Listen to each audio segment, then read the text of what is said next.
একজন সবচেয়ে গরিব সাহাবী নাম হলো আব্দুল্লাহ আনসারী। জোরে বলা যাবে না মারহাবা? নামটা কি? আব্দুল্লাহ আনসারী। উনি আলোচনা শুনে বাড়ি গেলেন।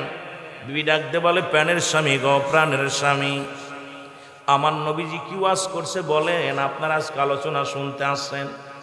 যাদের বিবি আসে নাই, যদি বাড়ি যে যদি মনে হক্কানি বিবি হয়, যদি আমলদারি নারী হয়, ইমানদারি নারী হয়, পর্দাশীলতা নারী হয়, ও মুসলমান সর্বগুণের গুণান্বিত নারী হয়, অবশ্যই জিগাইবে সিদ্দিক সাহেব কত কি আলোচনা করল, অমুক বক্তা কি আলোচনা করল, মুসলমান শুনে না অমুক বক্তা কি আলোচনা করল, ও স্বামী কি হিদায়াতমূলক আলোচনা করলো বলো।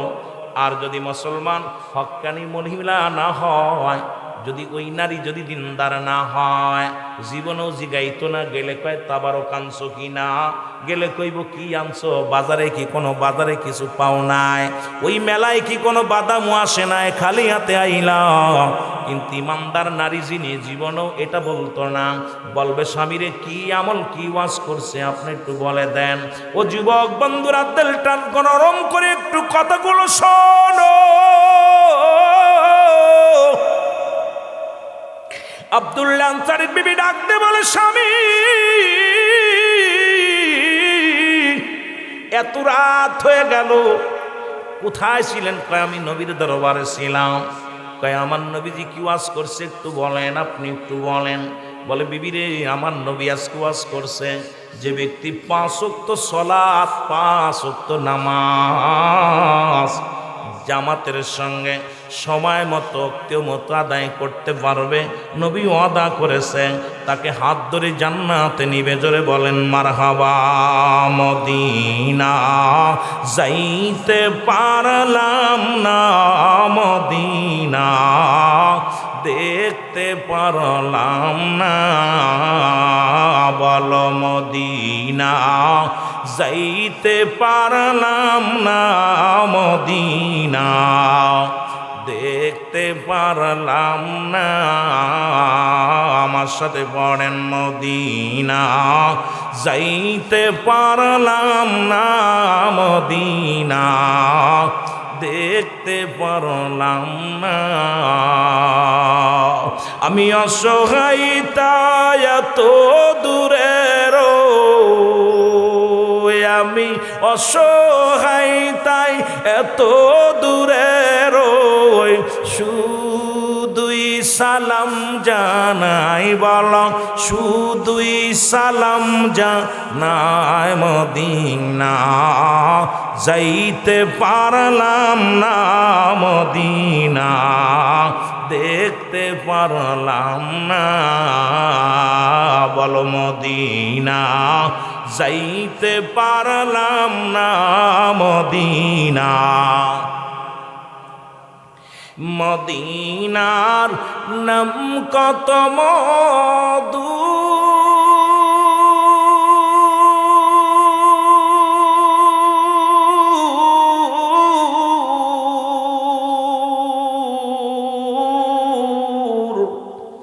মদিনা আর যে কত দূর,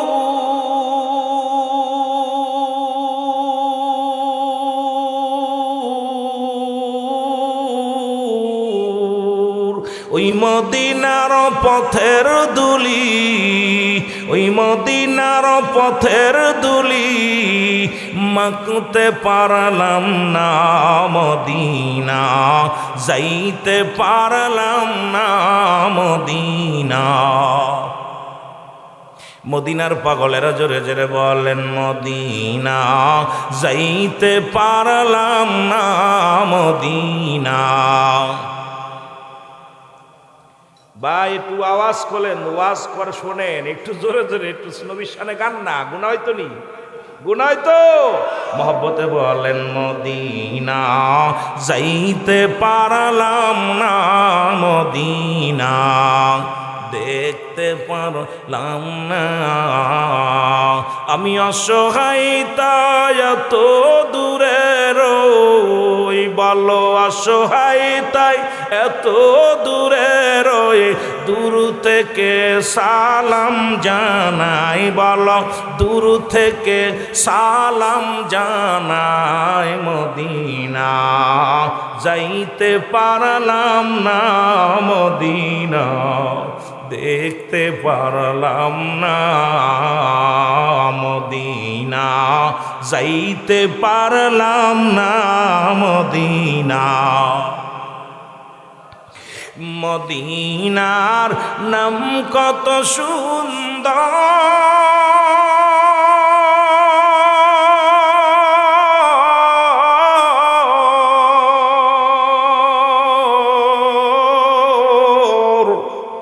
মদিনা কেরে সে অন্তর,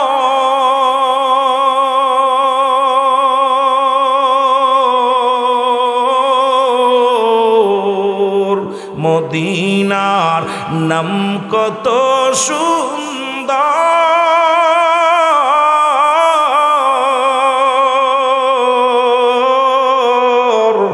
মদিনা কেরে সে অন্তর।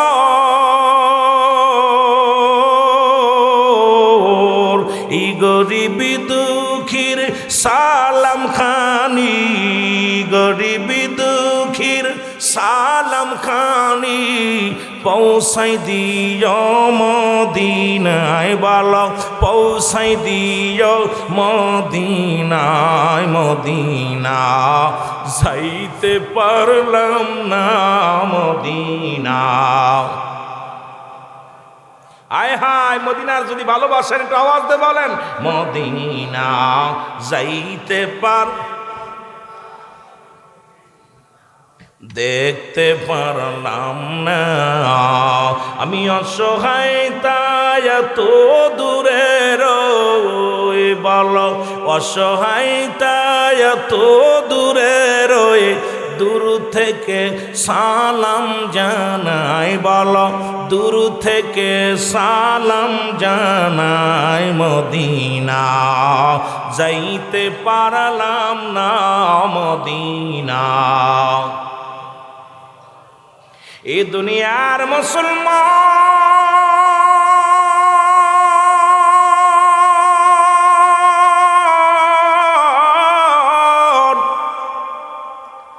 ইরে আল্লাহর নবীর সাহাবী মুসলমান, শোনো শোনো গো।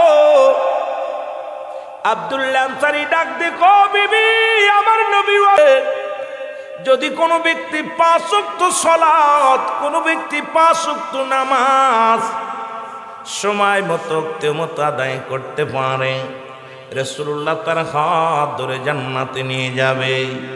ডাক দে বিবি, ডাক দি কয়, প্রাণের স্বামী আপনার কাছে একটা মাত্র দাবি আমার গো।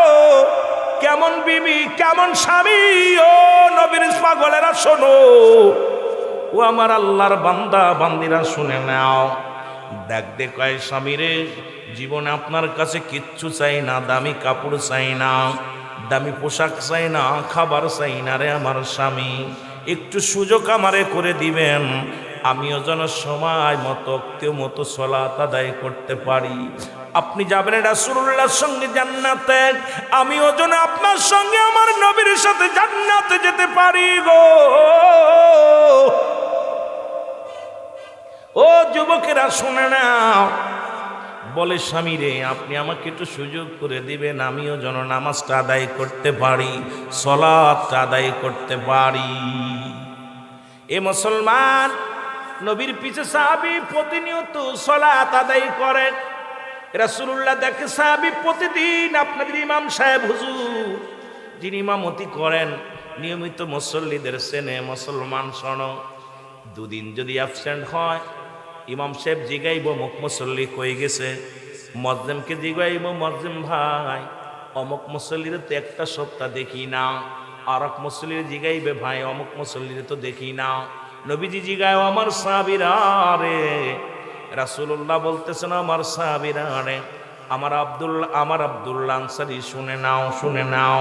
প্রতিদিন নামাজে আসে, সালাত শেষ করে জামাতে নামাজ শেষ করার পর সালাম ফিরা, আসসালামু আলাইকুম ওয়া রাহমাতুল্লাহ, এর মুসলমান বান্দিকে সালাম ফিরানোর সঙ্গে সঙ্গে গো আব্দুল্লাহ আনসারী বাড়িতে ছুটে চলে যায়, মসজিদ থেকে বাইর হয়ে চলে যায়। কারণটা কি?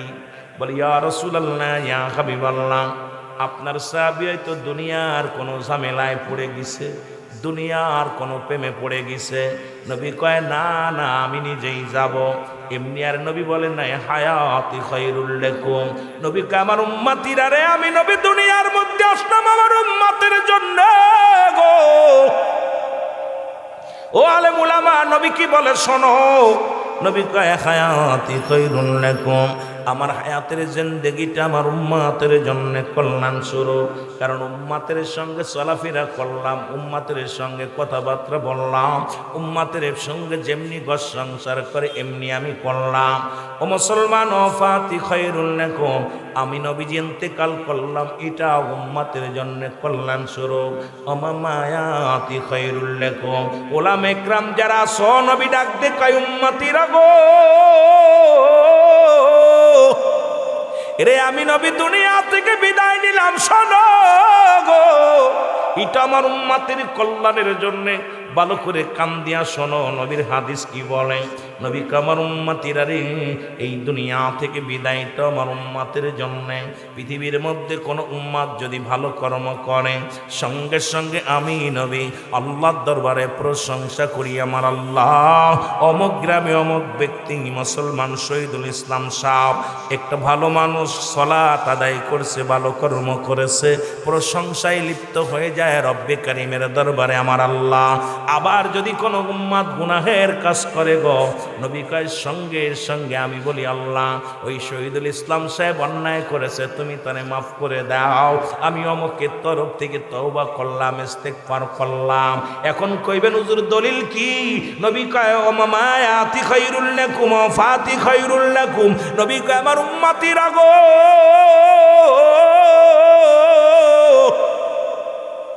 এই পৃথিবীর মধ্যে যদি কোনো উম্মত গুনাহের কাজ করে রে, সঙ্গে সঙ্গে আমি নবী আমার উম্মতের হইয়া ইস্তিগফার করি, আমি মাফ চাই আমার আল্লাহর দরবারে।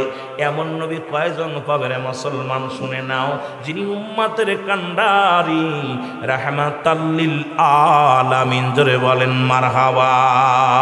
আর একটু জোরে জোরে চিল্লায়া বলা যাবেন আল্লাহু আকবার। আল্লাহর নবী কয় সাহাবীরা রে, আমি নবী নিজেই যাব। আব্দুল্লাহ আনসারীর বাড়িতে নবীজি গেলেন, সালাম দা, আসসালামু আলাইকুম আলাল বাইত, আসসালামু আলাইকুম আলাল বাইত। তিনবার নবীজি সালাম দিলেন, কোনো উত্তর পাইলেন না। কোন মুসলমানের বাড়ি সালাম দিবেন যখন প্রবেশের হুকুম না পাবেন, সালামের জবাব না পাইলে এই বাড়িতে ঢোকার এখতিয়ার আপনারা নাই। কিন্তু আমার দেশের এখন তো এইটা নিয়ম নাই। দেখা যায় বাড়ির ভিতর ঢোকা পর বাবিরে কয় বাবি সাহেব, ভাই সাহেব কই? আরে কপাল পুরা শোন, তুই নিজেও গুনাহগার হইলি, ওকেও গুনাহগার বানাইলি। দরজায় দাঁড়াইয়া সালাম দে, আসসালামু আলাইকুম ও অমুক সাহেব। যদি ভিতর থেকে আওয়াজ না আসে, ভিতর থেকে যদি জবাব না আসে, ওই বাড়িতে ঢুকার তোমার এখতিয়ার নাই, ঢুকার পারমিশন নাই, ফিরে যাও, ফিরে যাও। কিন্তু আমার দেশের এই নিয়মগুলো নাই, কারণ পর্দার বিধান একেবারেই নাই রে মুসলমান। আজকে দেশের যে অবস্থা, 12টা বাজছে রে মুসলমান, পর্দার বিধান একেবারেই মানি না। আর এই মানার পিছনে একটা কারণ, আপনারা 5টা গুণের নারী বিবাহ করতে বলছেন নবীজি। তার মধ্যে এই 5টা গুণের নারী যদি বিবাহ না করো, আলোচনা যেহেতু পল্লী এলাকার মাহফিল, আঞ্চলিক এবং টাউন পাশে, তবু জানতে হবে, আমাদের মানতে হবে মুসলমান। শুনে নাও, রাসূলুল্লাহ নিয়ম করছিটা নবীজির মায়ের ভিতরে ছিল যে 5টা গুণ, সেই গুণে গুণান্বিত নারী যদি বিয়ে না করতে পারো, জীবনে কোনোদিন সুখী হতে পারবা না, সংসারে শান্তি আসবে না। আমার মা বোনেরা যারা মাহফিলে বসেছ, খেয়াল করবা আলোচনায়, আমার বাবারা যারা বসেছ, যুবকেরা যারা বসেছ, নবী বলে 5টা গুণের নারী। 1 নাম্বার হলো সতীত্বর আমানত। দাড়ি জোরে জোরে চিল্লায় বলো মারহাবা। এর 1 নাম্বার হলো সতীত্বর আমানত দাড়ি রে। আজকে আমার দেশটা শেষ করে দিল। খালাতো ভাই, মামাতো ভাই, চাচাতো ভাই, মামাতো ভাইয়ের চেহারা দেখা হারাম, খালাতো ভাইয়ের চেহারা দেখা হারাম, ফুফাতো ভাইয়ের চেহারা দেখা হারাম, শাস্তো ভাইয়ের চেহারা দেখা হারাম। এর দলিল দেখান, দলিল দেওয়া জায়েজ আছে। জীবনে আমি আপনার গোলাম হয়ে যাব। মুসলমান শুনে নাও, ফতুয়ার কিতাব মুসলমান মাদারুজ্জান নবুয়াতের প্রথম খণ্ড বয়ান করে, পৃথিবীর মধ্যে কোনো ব্যক্তি যদি হারামকে হালাল বলে, সঙ্গে সঙ্গে সে কাফের হয়ে যাবে, ঈমান থাকবে না, ঈমান চলে যাবে। এই দুনিয়ার মধ্যে যদি কোনো ব্যক্তি হালালকে হারাম মনে করে, সেও কাফের হয়ে যাবে। আজকে যদি এই ফতুয়া উল্টাইতে পারে, জীবনে আর আলোচনা করব না। মুসলমান শুনে নাও, শুনে নাও, আজকে যেটা হারাম এটা হালাল বলার একটা আমির রুহুল আমিনের নাই, মসজিদের ইমাম সাহেবের নাই, সভাপতির নাই, মেম্বার চেয়ারম্যানের নাই, কোন এমপি মন্ত্রীর নাই। কিন্তু আমার দেশ শেষ, জাতি শেষ, সমাজ শেষ। 1 নাম্বার হলো সতীত্বর আমানতদারি, 2 নাম্বার হলো মুসলমান পর্দাশীলতা নারী। জোরে বলো মারহাবা। ভালো করে লিখে নাও, ওয়াজ খালি গিলে গিলে খাইয়েন না, ভালো করে মুখস্থ করবেন। 2 নাম্বার হলো পর্দাশীলতা নারী, 3 নাম্বার হলো আমলদারি নারী। ও যুবক শুনে নাও, শুনে নাও, 4 নাম্বার হলো রূপবতী গুণবতী নারী। এই গুণবতী নারী যদি বিয়ে করে বিদেশে 50 বছর থাকো, জীবনেও তোমার থুয়া যাবে না। কারণ আজকে আমাদের বাবারা যারা বউ থুইয়া বিদেশে গেলেই আর বউ বাড়ি এসে পায় না, কারণ একটাই হলো ধলা চামড়ার পাগল আমরা হয়ে গেছি। ওই সুন্দরী চামড়ার পাগল হওয়ার কারণে ওরে জাত বিদাবেত নাই। আজকে আমলদারি নারী নয়, পর্দাশীলতা নারী নাই, গুণবতী নারী নাই, খালি রূপ দেখেই পাগল হয়ে গেলাম। এগুলো সংসারে আসিয়া শান্তি নাই, শান্তি নাই, শান্তি নাই। এই জন্য রাসূল বলছে, মুসলমান শুনে নাও, এই 5টা গুণের নারী। 5 নাম্বার হলো মুসলমান একটা আদর্শ বাবা মায়ের সন্তান। আজ থেকে প্রতিজ্ঞা করব, কোনো গাঞ্জাখোরের মেয়ে বিয়ে করব না, কোনো মদখোরের মেয়ে বিয়ে করব না, মুসলমান কোনো হিরণসিখোরের মেয়ে বিয়ে করব না, সুদখোর ঘুষখোরের মেয়ে বিয়ে করব না। এরে আজ থেকে প্রতিজ্ঞা করো, বাঘের পেটে বিড়াল হয় না, বাগডাসা হয়। আজকে ওই ঘুষখোরের মেয়ে ভালো হতে পারে না, সুদখোরের ছেলে মেয়ে ভালো হতে পারে না।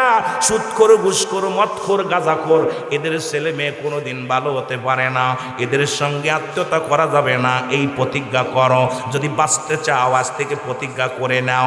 এই গ্রামে কে কে সুদ খায় আপনারা জানেন, কে কে ঘুষ খায় আপনারা জানেন, তাদের সঙ্গে আত্মীয়তা ছিন্ন করেন, দেখবেন মুসলমান জাতি সমাজ বেঁচে যাবে। তাহলে ওয়াজ দিয়ে লাভ আছে। এই 18 বছর যদি 18টা মানুষ যদি হেদায়েতের মধ্যে আসে, 18টা মানুষ যদি ঈমান আনে, ঈমানের পরিবর্তন হয়, তাহলে টাকা পয়সা খরচ করে লাভ আছে। আর শুধু মাহফিল দিলাম আর তাবারক খাইলাম আর মানুষ দেখাইলাম, কোনো লাভ নাই, লাভ নাই। কারণ ঈমানের পরিবর্তন যদি না হয়, এই জাতিরে ওয়াজ শোনায় কোনো লাভ নাই। জোরে বলেন ঠিক কিনা? ওয়াজ আসলে ডিস্টার্ব হয়, আলোচনা শোনেন। যদি কোনো প্রশ্ন থাকে লিখবেন, ভয় নেই। যদি কিছু জানার দরকার হয় বলবেন। আমি তো এত, যখনই বাইরে 2টা জিনিস পাওয়া যাবে, এখানে একটা হচ্ছে রহমত, একটা হলো গজব। আমরা যেন সবাই রহমত নিয়ে যাই। জোরে বলো না আমি কি নিয়ে যায়? রহমত। মাহফিল কিন্তু কঠিন জায়গা, এটা কোরআন হাদিসের মাহফিল। এখানে অসংখ্য ফেরেশতারা আপনার জন্য দোয়া কামনা করছে আল্লাহর দরবারে। এই জন্য এখানে আইসা দোয়া নিতে হবে, আল্লাহ যেন আমাদের গুনাহ মাফ করে দেয়। জোরে বলুন আমিন, বলেন আমিন বলেন। যেটা বলতেছিলাম, কয়টা গুণ? 5টা গুণের নারী। নাম্বার 1 সতীত্বর আমানতদারি, নাম্বার 2 আমলদারি নারী, নাম্বার 3 পর্দাশীলতা নারী, নাম্বার 4 গুণবতী রূপবতী নারী। যারা যারা দেখবেন গুণবতী, তারা দেখবেন মেয়েটা সারা জীবন স্বামীর দাঁত কামিয়ে পড়ে থাকবে, জীবনেও স্বামীর দুঃখ ভাগাভাগি করে নেবে, স্বামীকে কখনো কষ্ট দিবে না। হাজারো কষ্ট থাকবে, কোনোদিন তার মা বাবার কাছে স্বামীর বিরোধিতা করবে না, স্বামীর বাবা মায়ের বিরোধিতা করবে না। ওই মানুষটা পরের সংসার, স্বামীর সংসারটাকে নিজের আপন বানিয়ে নেবে। এই দুনিয়ার মধ্যে সব ভুলে যাবে, কিন্তু স্বামীর একটু ক্ষতি হোক, স্বামীর একটু চরিত্রের পর একটু আশার আসুক, কলঙ্ক আসুক, এটা কখনো নারী চাবে না। নাম্বার 5 হলো সবচেয়ে গুরুত্বপূর্ণ বিষয় হলো যে আমরা একটা আদর্শবান বাবা মায়ের সন্তান বিয়ে করতে করতে চায়, ছেলে হোক আর মেয়ে হোক, গাঁজাখোর, মদখোর, নিশাখোর, আপনার ঘুষখোর, সুদখোর, এদের থেকে পরিহার করতে হবে। জাতিকে বাঁচাতে হলে, সমাজ বাঁচাতে হলে এই করা আপনি একটু খেয়াল করে চলেন, দেখবেন আপনার সমাজটা এত সুন্দর পরিবর্তন হয়ে যাবে। এই সমাজের মধ্যে দুর্নীতি দূর হবে। আপনার ওই পুলিশ প্রশাসন, আপনার ওই আর্মি, র্যাব, এটা কি করবো? আমাদের এমপি মন্ত্রীর প্রয়োজন নাই। আমরা সমাজ পরিবর্তন করতে হলে আমরা নিজেরাই যথেষ্ট, যদি আমরা একটু পরিবর্তন হই, যদি খালি দুনিয়ার সম্পদের দিক না তাকায়। এ মুসলমান, কুল্লু মান আলাইহা ফান, সব শেষ করে দিবে আমার আল্লাহ। সুতরাং এই মৌলভী সাহেব, মোল্লা সাহেব, এমপি, মন্ত্রী, মিনিস্টার, কেউ থাকবে না দুনিয়া থেকে, সব আল্লাহ শেষ করে দিবে। এই যে তিনবার সফল মন্ত্রী ছিল, সাবেক মন্ত্রী আমাদের আপনার বিএনপির চেয়ারপারসন, আপনার বিএনপি যারা করেন, তিনবার সফলভাবে রাষ্ট্রনায়ক ছিলেন তিনি। আল্লাহ তাকে নিয়ে গেছে, না বেশি আছে না মরে গেছে? কথা বলেন না, কি নিয়ে গেছে? কিছু নিয়ে গেছে, যদি যা আমল করে গেছে এইটা। সুতরাং আপনি কি নিয়ে যাবেন? আল্লাহ কয় কুল্লু মান আলাইহা ফান, সব শেষ। এই বান্দা, আজকে বাড়ি করছো, গাড়ি করছো, যে বাড়ি থেকে নাস্তা করলাম, কত সুন্দর বাড়ি করছে। এ মুসলমান, একটা ইট নিয়ে যাইতে পারবা? একটা 10টা টাকা নিয়ে যেতে পারবা? তুমি কি নিয়ে যাবা? তোমার আমল ছাড়া কিচ্ছু নিয়ে যেতে পারবা না। সুতরাং আপনাকে আমাকে সেই এমন আমল করতে হবে যেন কবরটা সুন্দর হয়। ওই কবরটা যখন আবাদান আবাদান চিরস্থায়ী, যেখানে আপনার কবর বলতে বোঝায় জীবনের মৃত্যুর পর থেকে কিয়ামত পর্যন্ত জগৎটাকে বলা হয় কবরের জগৎ। এই জগৎটা যদি সুন্দর না হয়, এই দুনিয়ার কয়দিনের জিন্দেগি, 60 বছর 50 বছর বাঁচবো, গাছতলা কাটাইলেও চলবে। আম গাছ, আপনারা ঢাকাতে যাবেন, ঢাকা যে দেখবেন, কমলাপুরে গেলে রাস্তার পাশ দেখবেন কত মানুষ, বাড়ি নাই, ঘর নাই, রাস্তার কোলে কুয়াশার মধ্যে শুয়ে আছে, বৃষ্টির মধ্যে শুয়ে আছে, খাবার নাই, টাকা নাই, কাপড় নাই, অসহায় মানুষগুলো, তাদেরও দিন যাচ্ছে। যারা 20 তলায় বাস করতেছে তাদেরও দিন যাচ্ছে, যে গাছতলায় পড়ে আছে তারও দিন যাচ্ছে। কিন্তু আপনাকে বুঝতে হবে যে আপনার এই জীবনের পরে আর একটা জীবন আসবে, যে জীবনটা প্রকৃত আমার সুন্দর যদি না হয়, আমার জীবনটাই বরবাদ। জোরে বলেন ঠিক কিনা? আর একটু জোরে বলেন ঠিক কিনা? আল্লাহ কি কয়? সব দুনিয়ার যত মাটি আছে, সব মাটিগুলো পুরায় আমি তামা বানায়া দিব। এই জমিনে যত মাটি আছে, এই মাটি যে কত ফাঁকি দিলাম, বোনেরে ফাঁকি দিছি, ভাইয়েরে ফাঁকি দিছি, ভাই হয়ে ভাইয়েরে ফাঁকি দিছি, সন্তানকে ফাঁকি দিছি। অনেক বাবা আছে বেয়াদব, সেই বাবাগুলো আমাকে বাবা মায়ের দিকে যেতে হবে। আলোচনা, অনেক আলোচনা, আমি বাস্তবতা নিয়ে আমি আলোচনা করি বেশি, কারণ রুহুল আমিন সিদ্দিকী বাস্তবমুখী বক্তা। কারণ যখনই আলোচনার মাঠে যাই, মানুষের চেহারা দেখে বেশি আলোচনা করি, এটা আমার স্বভাব বেশি। কারণ আমার চিন্তাধারা, একটা মানুষ যদি একটু হেদায়েতের মধ্যে আসে, তাহলে আমার ওয়াজিং জীবন সার্থক, না হলে আল্লাহর দরবারে আমার জবাব দিতে পারবো না। কারণ আমি আপনাদেরকে আমার মন গড়া ওয়াজ করার মতো পরিবেশ নাই, কারণ আপনাদেরকে কিছু দিতে হবে। এত কষ্ট করে বসে আছেন, এই শীতের কাপড় ফেলে দিয়ে, শীতের তোশক ল্যাপ ফেলে দিয়ে, কম্বল ফেলে দিয়ে এই জান্নাতের বাগানে বসেছেন, যদি কিছু না নিয়ে যেতে পারেন, শুধু শুধু এসে লাভ কি বাবা? এই শুধু শুধু জিন্দেগি কাটায় লাভ কি? যেটা বলতেছিলাম, আল্লাহ কয় জমিনটা পুরায় আমি তামা বানায় দিব। কি বানায় দিবে? বোঝেননি? মাটিগুলো পুড়ে হবে কি? তামা। কত ভাই ভাইরে ফাঁকি দিচ্ছে, কত ভাই পরের জমি ঠেলে লাঙ্গল চষে যায়, লাঙ্গল ব্যাকা করে ঠেলে দেয়। কুবাইতে যায়, কালেমা পড়ে, লা ইলাহা ইল্লাল্লাহর কালেমা পড়ে, আর মাটি কুবাই কুবাই আতাল বাড়ায়। আই বুকা পণ্ডিত শোন, বুকা পণ্ডিতের দলের আসন, এত পণ্ডিতগিরি করিস না, বুকার স্বর্গে বাস করিস না। একটা কুদাল মাটি নিতে পারবি না, কারণ 3.5 হাত মাটি, এইটাই অরিজিনাল তোমার জন্য। তাও কারুর কপালে আছে, কারুর কপালে নাই। যদি হাঙ্গর কুমিরে খেয়ে ফেলে, যদি পুড়িয়ে ছাই করে দেয়, তাহলে এটাও পালাম না। জোরে বলেন ঠিক কিনা? আর একটু জোরে বলেন ঠিক কিনা? আমার বাবারা, আমার বন্ধুরা, আমার গভীর মনোযোগ, যে কথাগুলো খেয়াল করবেন। আল্লাহ বলে এই জমিনের মধ্যে যত পানি আছে, সব পানি পুড়ে ছাই হয়ে যাবে। কুল্লু মান আলাইহা ফান, সব শেষ করে দিবে কে? আর একটু জোরে বলেন না কে? না প্রধানমন্ত্রী? আমার ভাইজান যদি করে মানবেন? আমি করলে মানবেন? কাউরে মানবেন? আল্লাহ কয় জমিনটা তামা বানায় দিব। জমিনের মধ্যে যত মাটি আছে, সব মাটি পুড়ে তামা হয়ে যাবে। জমিনের ভিতরে যত পানি আছে, সব পানি পুড়ে ছাই হয়ে যাবে। যেদিন কিচ্ছু বলতে কিচ্ছু থাকবে না, সেদিন থাকবো আমি আল্লাহ। জোরে বলেন না মারহাবা। কে থাকবে? কে থাকবে? বন্দেগি করব কার? সেজদা করব কার? আরো জোরে বলেন, গোলামি করব কার? না মানুষের গোলামি করবেন? কার গোলামি করবেন? মনে থাকবো? জোরে বলেন থাকবো। এই যে নির্বাচন আসছে, সকালবেলা 500 পাই বলবেন আমি আপনার দিব ভোট, বিকেলবেলা 1000 পাইলে করে আমি দেবো আপনার ভোট। এরপরে নির্বাচনে আগের দিন মানুষ কয়জন, 5 জন, 5 পাঁচা 2500, যেই পকেটের ভিতর দেবে কয় ভোট দিব আমি তোরে। ইমান চোর, সকালবেলা ইমান আনবে, বিকেলবেলা ইমান চলে যাবে। সুতরাং ইমানটা চলে গেলে পৃথিবীর মধ্যে সব আমল বরবাদ হয়ে যাবে। যেমন রুহুটা চলে গেলে বডির কোনো মূল্য থাকে না, এই রুহুটা হলো সবচেয়ে মূল্য। আজকে আমার বন্ধু আমিনুল আসছে, ওর বাবা জালাল ছিল, জালালউদ্দিন ছিল আমার চাচা, উনি এই আপনার মধুখালী মিলে চাকরি করতো। আমার ফ্রেন্ড, যদিও আজকে আমার সামনে আসছে বসছে, আমার অনেক একসাথে লেখাপড়া করেছি আমার বাবারা। এই যে আমার বন্ধু আজকে আপনারা আসছি না, সামনে বসে আছে, এই যে সামনে বসে আছে, এক বাবার একই ছেলে, ও কিন্তু আমার ফ্রেন্ড হয়। কিন্তু ও আমারে যদিও লজ্জা পায় পরিচয় দিতে, আমি পাই না লজ্জা, কেন আমার বন্ধু তো বন্ধুই। সবাই যে আলেম হব না, সবাই ড্রাইভার হলে প্যাসেঞ্জার হবে কে? সবাই যদি ড্রাইভার হয় প্যাসেঞ্জার তো পাবো না, সবাই যদি হেল্পার হয় কন্ট্রাক্টর পাবো না। এই জন্য এক একজনেরকে এক একটা দায়িত্ব আল্লাহ দিয়েছে। সবাই ইমাম হলে মুসল্লি হবে কে? জোরে বলেন ঠিক কিনা? সবাই যদি নেতা হয় শ্রোতা হবে কে? জোরে বলেন ঠিক কিনা? তো বন্ধুর বাবা কিন্তু দুনিয়া থেকে চলে গেছে, সেও অনেক আমাকে মায়া করতেন, আব্বা ছাড়া কোনোদিন কথা বলতেন না। আমি একাধিকবার আসছি ওদের বাড়ি মাহফিল করতে, তা আমি ছাত্র জীবনেই ওদের বাড়িতে ওয়াজ করতাম, কারণ আমি আমার জীবনে ছোট্টবেলা থেকেই ওয়াজিং জগতে চলে গেছি। তাই ওয়াজিং জগতে যখন গেছি তখন আমি কিন্তু আলোচনার ময়দানে, আর চিরদিনে আমার হক কথা আমার জবান দিয়ে যতগুলো আলোচনা দেখবেন ইউটিভিতে, একটা ওয়াজে কাউকে ছাড় দিয়ে এক চিঞ্চিত পরিমাণ ছাড় দিয়ে রুহুল আমিন সিদ্দিক ওয়াজ করে নাই। কারণ সবসময় ন্যায়ের পথে কথা বলে গেছি, তাতে ফাঁসি আসলে ফাঁসির দড়ি নিতে রাজি আসি। কারণ পক্ষপাতী আলোচনা আমার দ্বারাই পাবেন না। যত আলোচনা আসবে আপনার আমার বিপক্ষে যাক আর পক্ষে যাক দেখার বিষয় না, আমার আলোচনা আসবে আল্লাহ আল্লাহ রাসূলের পক্ষে, আপনার দ্বীনের পথে, ইসলামের পথে।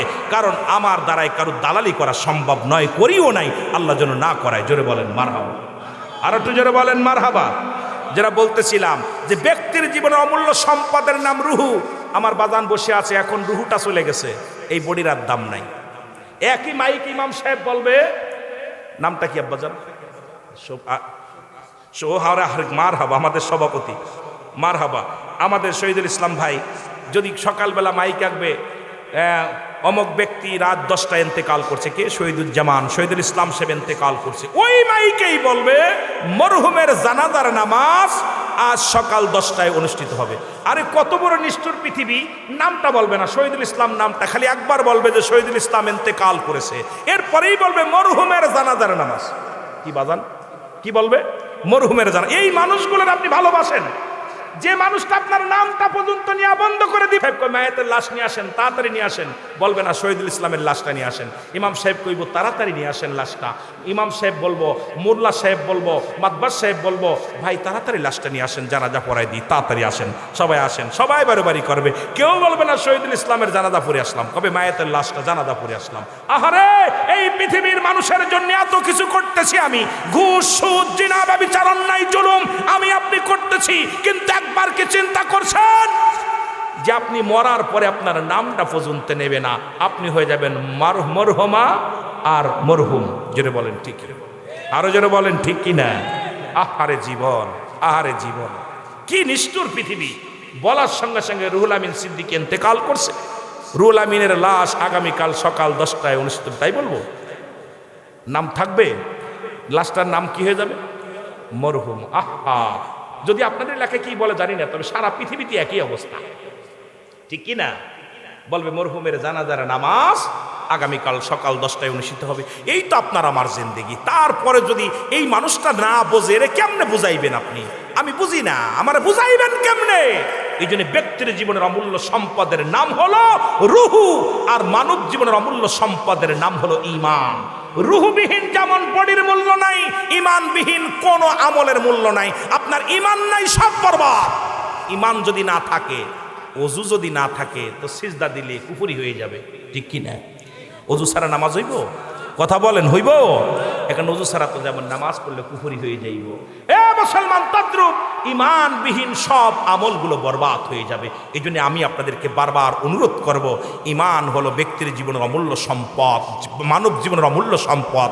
এটা যেন কখনো বিক্রি না হয়, এটা যেন সকাল সন্ধ্যা না যায়, এটাকে মজবুত করে ধরে রাখবেন, ইমানের পর থাকবেন। এই দুনিয়া ক্ষণস্থায়ী, চিরস্থায়ী হলো কবর। এই জিনিসটা যার অন্তরের ভিতর আছে, এই মানুষটা তো কখনো জুলুম, ব্যভিচার, অন্যায় কোনো কিছু করা সম্ভব না। জোরে বলেন ঠিক কিনা? আল্লাহুম্মা সাল্লি আলা সাইয়্যিদিনা। কি বিপদে পড়লাম, কালেমা পড়তে পারে না, জিকির করতে পারে না, দুরুদ পড়তে পারে না, কাদের সামনে আমার নিয়ে আইছে বুঝলাম না। একটু মহব্বতে বলেন আল্লাহুম্মা সাল্লি আলা আর নবিয়ানা শাফিয়ানা মাওলানা মুহাম্মদ। আল্লাহুম্মা উড়ে যাও রে রাতের হাওয়া, যাও রে উড়ে মদিনায়, উড়ে যাও রে রাতের হাওয়া, যাও রে উড়ে মদিনায়। এই গুলামের সালাম খানি, এই আশেকের সালাম খানি পৌঁছাই দিও রওয়াজায়। আল্লাহুম্মা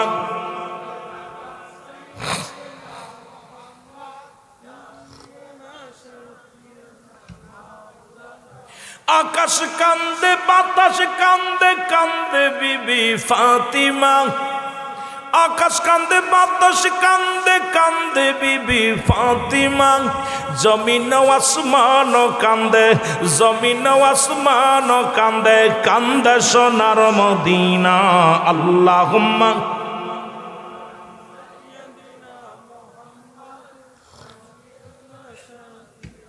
আরো জোরে, এর নবিয়ানা শাফিয়ানা মাওলানা মুহাম্মদ। আল্লাহুম্মা এ দুনিয়ার মুসলমান,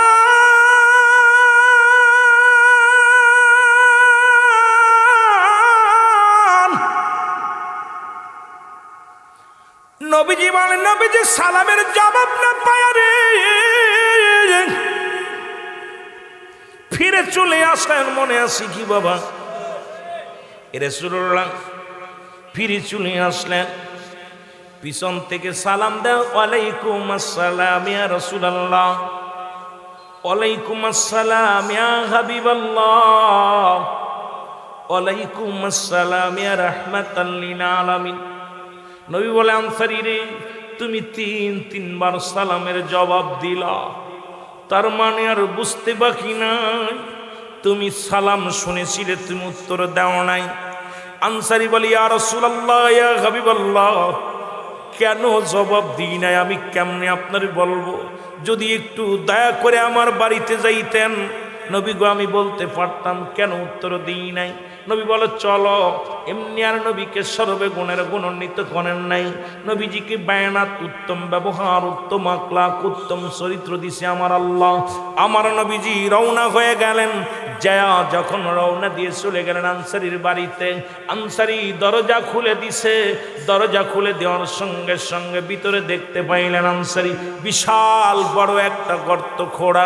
আল্লাহর নবী ডাক দিয়ে বলে, আনসারী রে, এত বড় গর্ত কেন খোঁড়া তোমার দরজায়? বলে, ইয়া রাসূলুল্লাহ ইয়া হাবিবাল্লাহ, যখন আপনি আমাকে যখন সালাম দিয়েছিলেন, আমি আপনার সালামের জবাব দিতে পারি নাই। নবী গো, মায়ের নবী,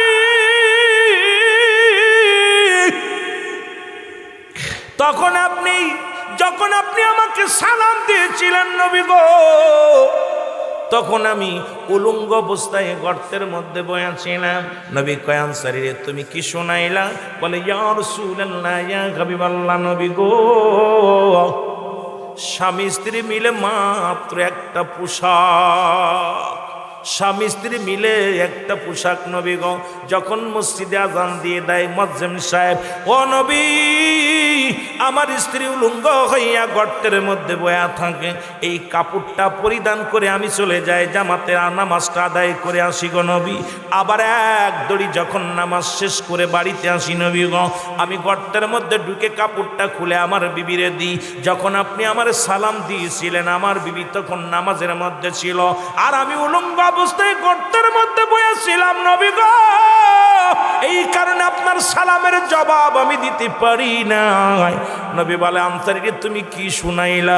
বলে, ইয়া রাসূলুল্লাহ, ইয়া হাবিবাল্লাহ, আমাদের স্বামী স্ত্রী মিলে মাত্র এক টুকরা কাপড় নবী গো। আমার নবী আনসারীরা, আমি নবীজি কথা দিলাম রে, তোদের স্বামী স্ত্রী দুজনকেই আমি নবী জান্নাত নিয়ে যাব। জোরে জোরে চিল্লায় বলা যাবে না মারহাবা।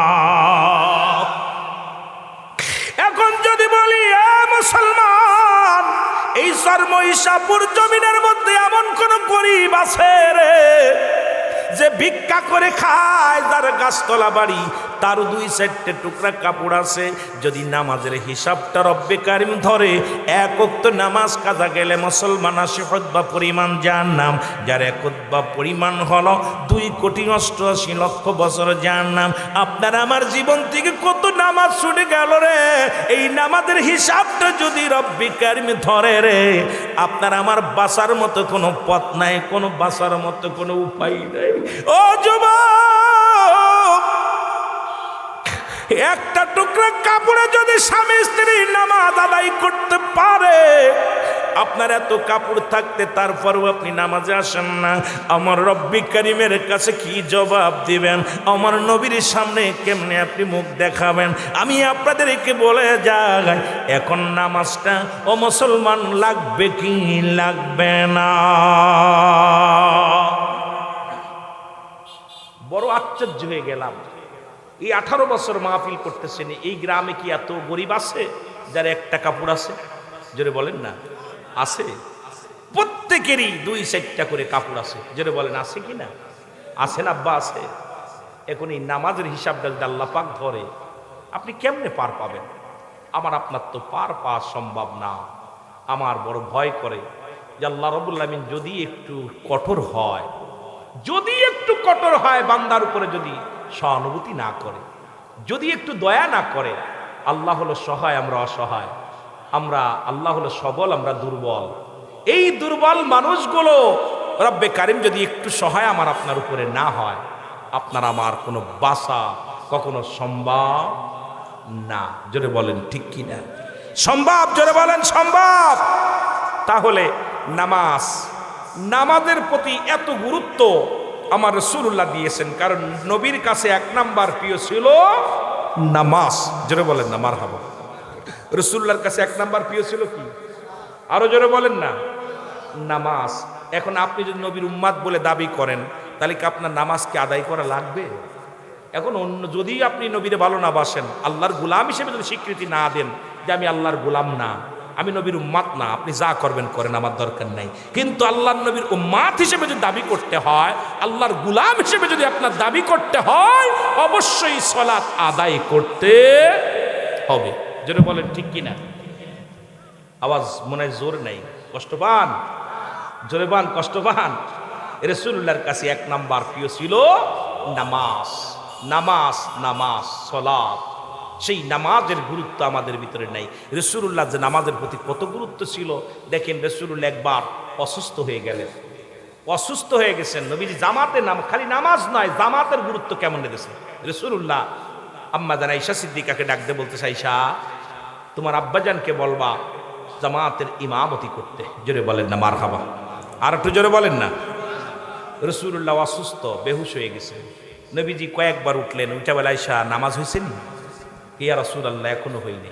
এরপরে যখন হযরত আবু বকর সিদ্দিক রাদিয়াল্লাহু তাআলা উনি ইমামতি করতেছেন, মুসল্লিরা পিছে নামাজে দাঁড়িয়ে নামাজ আদায় করতেছেন, নবীজি বললেন, আয়েশা রে, আমার একটু মাথাটা উঁচু করে ধরো। নবীজি আয়েশা, আম্মা জান আয়েশা সিদ্দিকা মাথাটা উঁচু করে দিলেন রাসূলুল্লাহ পাক সাল্লাল্লাহু আলাইহি সাল্লামের। আর নবীজিকে আমার নবীজি বললেন, আয়েশা জানালার কাপড়টা একটু সরাইয়া দাও, একটু দেখতে দাও। যখন জানালার কাপড় সরাই দিলেন, নবীজি হাওমাও করে কেঁদে দিলেন, চোখ দিয়ে দর করে পানি ছেড়ে দিলেন। নবীজি বলতেছেন, আম্মাজান আয়েশা চিন্তা করে, হারে আমার নবী জীবিত থাকতে ইমাম পরিবর্তন, তার মানে আমার নবী মনে হয় আর দুনিয়ার মধ্যে বেশি দিন থাকবে না, রাসূল পাক সাল্লাল্লাহু আলাইহি সাল্লাম মনে হয় বিদায় নিবে। দ্বিতীয় হলো আমার নবীজি কাঁদতেছে, মনে হয় আমার আব্বাজান ইমামতি করতেছে। একে হলো স্বামী, ওদিক হলো আব্বাজান। আম্মাজান আয়েশা সিদ্দিকার বাবা ছিল হযরত আবু বকর সিদ্দিক রাদিয়াল্লাহু তাআলা, এদিকে স্বামী ছিল রাহমাতাল লিল আলামিন। জোরে বলেন না মারহাবা, আর একটু জোরে বলেন না। এখন আমার দেশের অনেক বক্তা এটাকে নিয়েও সমালোচনা করে। এই বুকার দলেরা স্বামী স্ত্রীর প্রতি মর্যাদা লাভের জন্যে রাসূলুল্লাহ পাক সাল্লাল্লাহু আলাইহি সাল্লাম যখন বিয়ে করলেন, নবীর বয়স যখন 25, আম্মাজানের বয়স তখন 40, খাদিজাতুল কুবরা। নবীজি বিয়ে করলেন এই বয়সে, 25 বছরের একজন যুবক, তরতাজা যুবক বিয়ে করলেন 40 বছরের একটা নারীকে। এই জন্যে বিয়ে করলেন যে তোমার স্বামীর যদি বয়স কম হয়, খবরদার স্বামীকে যেন অবজ্ঞ না করে, স্বামীকে যদি কটত্ব না করে, স্বামীর প্রতি যেন শ্রদ্ধাশীল হয়। আম্মাজান খাদিজাতুল কুবরা আমার নবীর এত ভালোবাসতেন, নবীজি আম্মাজান আয়েশা সিদ্দিকা ইন্তেকালের পরেও নবীজি আয়েশা খাদিজার কথা মনে করে মাঝে মাঝে কাঁদতেন, মাঝে মাঝে চোখের পানি ফেলতেন। আমার বাবারা আমার এত ভালোবাসতেন। আবার নবীর বয়স যখন 53, আলেম ওলামা গভীর মনোযোগ, নবীজি বিয়ে করলেন আম্মাজান আয়েশা সিদ্দিকাকে। কেন বিয়ে করলেন? তোমার স্বামী যদি বুড়া হয় আর তোমার স্ত্রী যদি বয়স কম হয়, তবুও যেন তোমার স্বামীর প্রতি যেন অবজ্ঞ না করো, স্বামীকে সম্মান করো, ইজ্জত করো। এই যে রাসূল পাক সাল্লাল্লাহু আলাইহি সাল্লাম বুড়া বয়সে বিয়ে করলেন, একদম শেষ বয়সে বিয়ে করলেন আম্মাজান আয়েশা সিদ্দিকা। তখন তার বয়স ছিল সবে মাত্র 7-9 বছরের বাসর। কিন্তু নবীজি কেন করলেন? এটা করার পিছনে একটা হাকিকত, স্ত্রীরা যেন কখনো স্বামীর উপর খবরদারি না করতে পারে, স্বামীর উপরে মস্তানিক না করতে পারে, স্বামীর উপরে যেন রাহবার না দাঁড়াইতে পারে, সে যেন স্বামীকে স্বামী হিসেবেই মানে, স্বামীর প্রতি যেন শ্রদ্ধাশীল হয়। আম্মাজান আয়েশা সিদ্দিকাও একই অবস্থায় নবীকে ভালোবাসছেন। কিন্তু আমরা উল্টাপাল্টা ভুল বুঝাই, আরে আমার নবীকে নিয়ে, আমার নবী তো এই যে বললাম হায়াতি খায়রুল লাকুম, আরে নবীর হায়াতের জিন্দেগিটাই আমার আপনার জন্য কল্যাণ স্বরূপ, যা যা দরকার উম্মাতের সেগুলোই আমার নবীজি উম্মাতের জন্য দিক নির্দেশনা করে রাখছেন, নিজে করছে এবং অন্যকে করার আদেশ দিছে। জোরে বলেন ঠিক কিনা, আর একটু জোরে বলেন না ঠিক কিনা। দেখেন না, নবীজি মাটি কাটছে, নবীজি মাটি টানছে, নবীজি বকরি চড়াইছে, আবার আমার নবী রাজত্বায় পালন করেছে। নবীজি তালিযুক্ত কাপড় গায়ে দিছে, আবার নবীজি একটা জামা গায়ে দিছে, নবীজি যে পাঞ্জাবিটা গায়ে দিছে তার দাম ছিল তৎকালীন জামানায় 42,000 দিরহাম, যা পৃথিবীর কোনো রাজা বাদশাও করতে পারে নাই। এই জন্য নবীজি আমার কোনো উম্মাদ যদি গরিব হয় সেজন্য কষ্ট না পায়, আমার নবীজি গরিবত্তা এই জন্য দেখাইছে যে আমি নবী হইয়া মাটি কাটতেছি, মাটি টানতেছি, আমার উম্মাতের অনেকের দিন মজুরি হবে, তারা যেন কষ্ট না পায়। আবার নবীজি বাদশা ছিল, বাদশাহ মোল্লা, তুমি এমপি হও, মন্ত্রী হও, তুমি চেয়ারম্যান হয়েছ, মেম্বার হয়েছ, অহংকার করো না, কারণ ও যেন অহংকার না করে। আমার নবীজি বাদশারও বাদশা ছিলেন, কারণ একটাই হলো যে আমার উম্মাতের ভিতরে কেউ ধনী হবে, কেউ গরিব হবে, কেউ যেন অহংকার না করে, কেউ যেন কষ্ট না পায়। জোরে বলেন ঠিক কিনা। এগুলো বোঝানোর জন্য আমি আশ্চর্য হয়ে যাই নবীর গুণাগুণ নিয়ে যখন আলোচনার মধ্যে ডুবি, তখন এত মজা লাগে যে নবীজির প্রতিটা কর্মকাণ্ড মাতের জন্য একটা দিক নির্দেশনা বয়ে আনছে। কারণ রসুল তো আমার আপনার জন্য একটা মডেল, কারণ রসুল্লাহ আসছে আল্লাহর দিনের জন্য, আল্লাহ দিন প্রসারের জন্য, আর সেই দিনের কথা রসুল পাক সাল্লাল্লাহু আলাইহি সাল্লাম বলার জন্য নিজে করেছে এবং অন্যকে উপদেশ দিছে। যেটার ভিতরে কল্যাণ আছে, যেটার ভিতরে মঙ্গল আছে, এটাই নবীজি করছে। যেটার ভিতরে অকল্যাণ আছে, যেটার ভিতরে কল্যাণ নাই, সেটা নবীজি বর্জন করছে। জোরে বলেন ঠিক কিনা, আর একটু জোরে বলেন ঠিক কিনা। সুতরাং আজকে যারা মিলের মালিক যিনি, সেজন্য অহংকার না করে, মিলের কর্মচারী যে সেও যেন কষ্ট না পায়।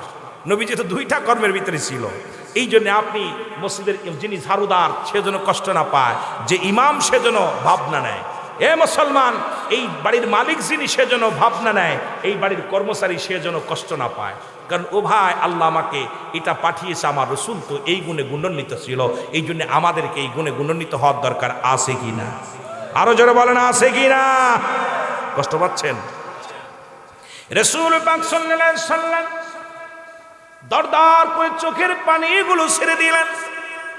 আমার নবীজি কান্না করে আম্মা জানাই এসে বলি, ইয়া রাসূলুল্লাহ, ইয়া হাবিবাল্লাহ, আপনি কেন কাঁদছেন?